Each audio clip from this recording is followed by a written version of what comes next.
Hey YouTube, Sam here. Well, we got a new one here. This is my wife's car now. A little story behind it. We got it from my sister, who got it from her brother-in-law.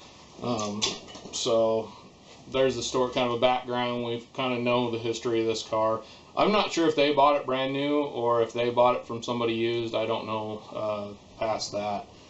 But this one's going to be considered Valdez. That's what we're naming this one, because this thing leaks oil like Exxon Valdez, if not worse. It's pretty bad.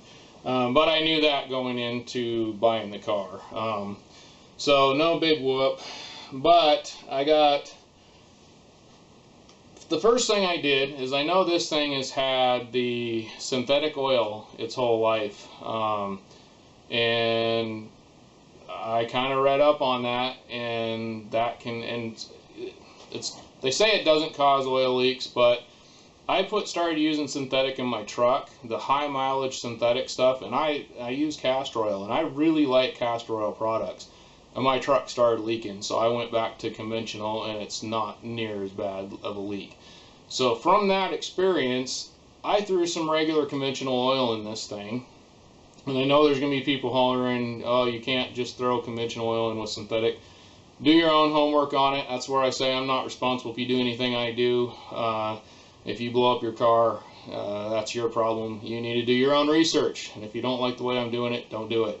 But I put conventional oil in this thing, and I went from leaking. And after I did that, changed from the synthetic to conventional oil, my car, I was going with the synthetic. When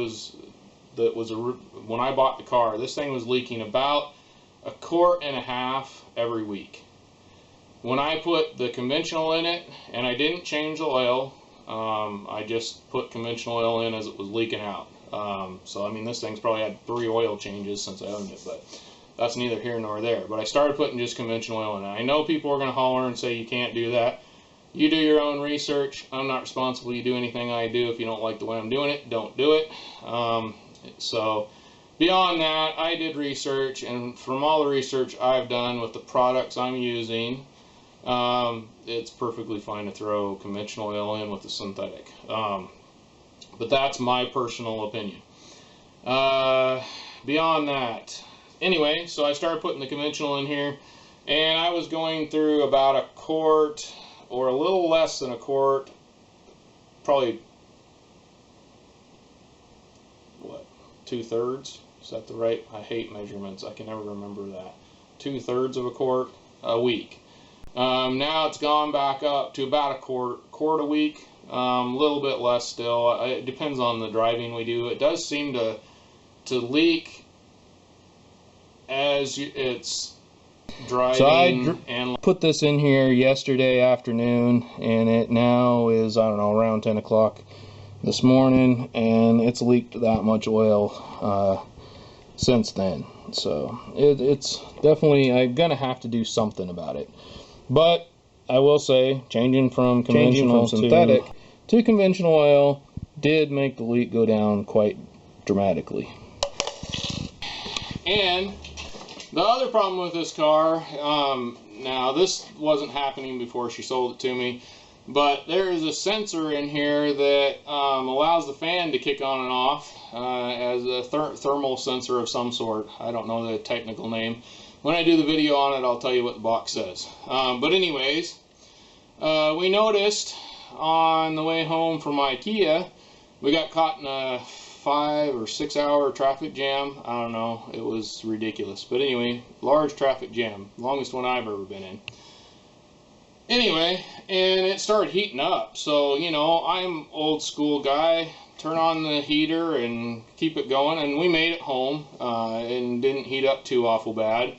But we did notice that in traffic, when you're driving it's fine, but when you're in traffic or you slow down for very long, or you get on the freeway, drive a while, and then slow down, it heats up a little bit, especially if you have to stop and go stuff. And I couldn't figure it out. And then one day it was really hot and we had the air conditioning on. I'm thinking, boy, it's gonna heat up with this. Car ran like a dream, didn't heat up at all, everything was fine. So that confused me immensely. Yet again, old school car guy. I don't know much of anything about this car other than it has 4 wheels and a steering wheel. I don't even know what the motor is in this thing right now. I can't think of it.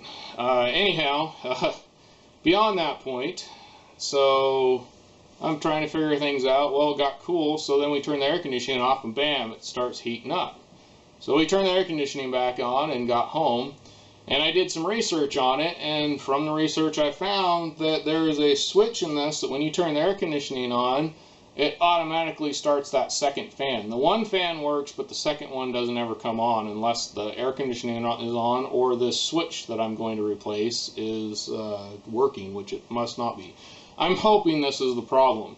From the research, like I said, with the air conditioning turning on and everything being fine, you know, then it heats up if you don't have it on. That tells me it's probably that sensor or switch or whatever it is. So, keep an eye out for that video. If you're having that kind of problem and you're finding, turn your air conditioning on, see if that fixes the problem of overheating, and if it does, then you probably have a similar thing in your car, regardless of what kind of car it is these days. So keep an eye out for that. I just thought about too, it's shifting. It's got a shifting issue where it's shifting really hard, and from the research I've done, changing this sensor for the cooling it might help that. So I'm really hoping and crossing my fingers, so to speak, that will help this. For some reason, if you're having a real hard shifting, I read and saw in a couple places that can be from sensors going bad, like coolant temp sensors